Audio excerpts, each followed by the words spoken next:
Good evening from New York. I'm Chris Hayes. From the beginning, from the first reports of a new mysterious pneumonia in China and the first intelligence reports that our government got, there's been a question that has hung over the entire U.S. government, over the whole world, but our government specifically, as it thought about how to deal with this. How fatal, how dangerous is this disease? Even though we now know that there was a stack of reports warning that the pandemic was coming, that it posed an enormous public health risk, the people in the Trump administration just seemed completely and utterly clueless, dismissing the threat posed by the virus. What's the mortality rate so far nationwide? I believe it's worldwide. Worldwide, I believe it's under 2%. How much under 2%? I'll get you an exact figure. I'll check with CDC on their monitoring the worldwide mortality rate, and I can get that for you. But you don't know the mortality rate today. Okay, what's the mortality rate for influenza over the last, say, 10 years in America? It's also right around that percentage as well. I don't have that offhand, but it's right around 2% as well. You sure of that? It's a little bit, yes, sir. Are you sure of that? It's a good question because he's not. That is the acting Homeland Secretary, Security Secretary at the end of February. Not only could he barely make his way through that question, he was just flat wrong and way off. The mortality rate for seasonal flu is about 0.1%. The strategy from the President of the United States has been to downplay coronavirus by insisting it was just like the flu, even though that isn't even close to being true. Trump, of course, was even calling it the corona flu. And when the World Health Organization estimated in early March, this was a key moment, they came out and they said that the coronavirus death rate globally was about 3.4%. That's a shocking and really terrifying number, right? When they said that, the president just dismissed it on Trump TV. Well, I think the 3.4% is really a false number. Now, this is just my hunch, but based on a lot of conversations with a lot of people that do this, because a lot of people will have this, and it's very mild. That's my hunch. You know, the data, whatever, it's just very mild. Right now, just based on the numbers we have, the overall global mortality rate appears to be at around 3.4%. Now, the truth is we still do not know that for certain, in part because, the U.S. fatality rate appears to be about 3.4%. Now, we don't know that for certain, in part because we have no idea how many people have the virus. We know where you're missing a lot of cases, right? Because the testing is limited. Even more awful, it becomes clearer every day that we're almost certainly missing a lot of deaths.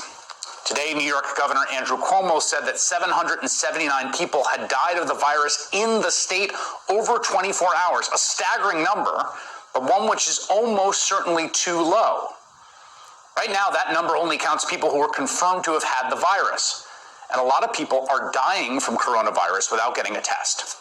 The website Gothamist had this unnerving report that in New York City, around 200 residents are now dying at home each day compared to 20 to 25 such deaths before the pandemic. That's 10 times the normal death rate. On Monday alone, New York City's first responders encountered 280 people in a single day who had just died at home without being tested, and so they were not counted in the official tally. Now, I should tell you, New York City now plans to report probable coronavirus deaths in addition to confirmed ones, which should get us closer to an accurate number. But here's what's clear. Amidst all the misinformation and the hunches and the nonsense that's been spewed, the virus is deadly. It is deadly, and there can be no question of that. And we have told you the stories of 29-year-olds and 40-year-olds, people without health problems, succumbing to the disease.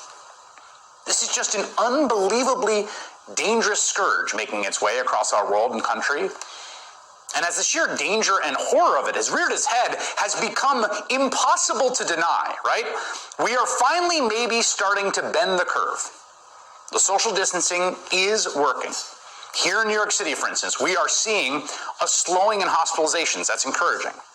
And just at this moment, as we see just how deadly this thing is, the president has taken this opportunity to tell people we should really start to move on. Quote, Once we open up our great country, and it will be sooner rather than later, the horror of the invisible enemy, except for those that sadly lost a family member or friend, must be quickly forgotten. Must be quickly forgotten. The president, kind enough to throw an exemption for those of you out there who know someone who died. But for everyone else, just forget about it. Just put it out of your mind. It never happened, America. That's an admission of guilt. That's an admission of failure. And more than that, it is a recipe for disaster.